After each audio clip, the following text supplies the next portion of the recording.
বর্তমানে অনেক মানুষই কোরবানির গোশত ৩ ভাগে ভাগ করেন না এবং গরিব মিসকিন ও আত্মীয়স্বজনদের দেন না। অধিকাংশ গোশত ফ্রিজে জমা করে রাখেন। এ বিষয়ে ইসলামের সঠিক দিক নির্দেশনা জানতে চাই। খুবই গুরুত্বপূর্ণ একটি প্রশ্ন। খুবই দুর্ভাগ্যের বিষয় যে আমাদের সমাজে আজকাল কোরবানিকারীদের মধ্যে অনেকেই এই কাজটি করেন। অর্থাৎ কোরবানির গোশতের পারলে পুরাটুকুই আর না হয় বেশিরভাগ অংশই তারা ফ্রিজে ঢুকিয়ে ফেলেন বা রেখে দেন। যাতে করে বেশ অনেকদিন তিনি এই কোরবানির গোশত দিয়ে তার সংসার চালাতে পারেন বা তার সংসারের প্রয়োজন মেটাতে পারেন। কোরবানি নামই যার কোরবানি, নামই যার ত্যাগ এবং স্যাক্রিফাইস, সেখানে আসলে গোশত স্তূপ করে নিজের ফ্রিজে রেখে দেওয়া বা বেশিরভাগ গোশত নিজে রেখে দেওয়া, নামকাওস্তে কিছু গরিবকে দেওয়া বা গরিবকে বিলকুল না দেওয়া, এটা কোরবানির যে মৌলিক উদ্দেশ্য আছে তার সাথে সঙ্গতিপূর্ণ নয়। এইজন্য বদভ্যাস ত্যাগ করা উচিত। কোরবানির ফজিলত এবং মাহাত্ম্য পেতে হলে শরিয়া আমাদেরকে যেভাবে নির্দেশনা দিয়েছে সেভাবে আমাদের আমল করা উচিত। আল্লাহ সুবহানাহু ওয়া তাআলা বলেছেন, ফাকুলু মিনহা ওয়াত'ইমুল কানি'a ওয়াল মু'তাররা। আল্লাহ বলেছেন, ফাকুলু মিনহা ওয়াত'ইমুল বাঈস আল ফাকির।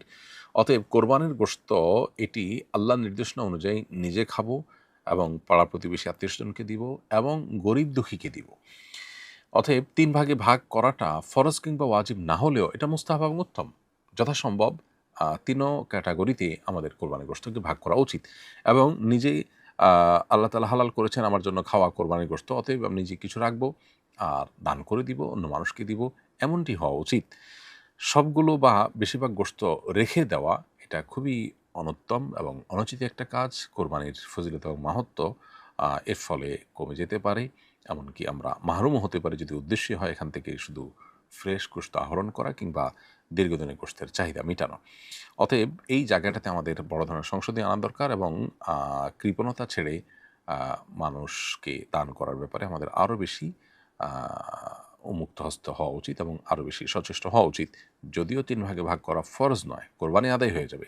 কিন্তু আপনি যত বেশি স্যাক্রিফাইস করতে পারবেন, কোরবানি তত বেশি ফজিলতপূর্ণ হবে। আল্লাহর কাছে তত বেশি সওয়াব আপনি পাবেন। অতএব গোশত আপনি মানুষকে দান করে দিবেন, নিজে কিছু রাখবেন এবং অন্যদেরকে কিছু খাওয়াবেন।